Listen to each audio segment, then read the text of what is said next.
முட்டை கிரேவி பண்ணலாம். அதுக்கு கொஞ்சம் எண்ணெய் விட்டு கடுகு, உளுத்தம் பருப்பு, கருவேப்பிலை, கொஞ்சம் வெங்காயம் இடித்து வச்சுருக்கேன், அதையும் சேர்த்துக்கலாம். கொஞ்சம் இஞ்சி பூண்டு விழுது போட்டுக்கலாம். பச்சை வடை போகிற முடியே கொஞ்சம் வதக்கி எடுத்துக்கலாம். 3 தக்காளி அரைச்சி வச்சுருக்கேன், அதையும் சேர்த்துக்கலாம்.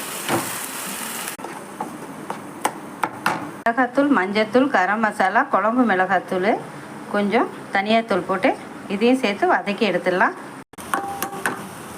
கொஞ்சம் தண்ணி சேர்த்துக்கலாம்.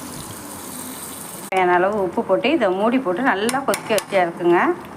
கொஞ்சம் ஜீரகத்தூள், சோம்புத்தூள் வறுத்து நல்லா பொடி பண்ணி வச்சுங்க. கொஞ்சம் சர்க்கரை போட்டுக்கோங்க. சர்க்கரை ரொம்ப டேஸ்ட்டாக இருக்கும், அதுக்காக தான் போடுறது.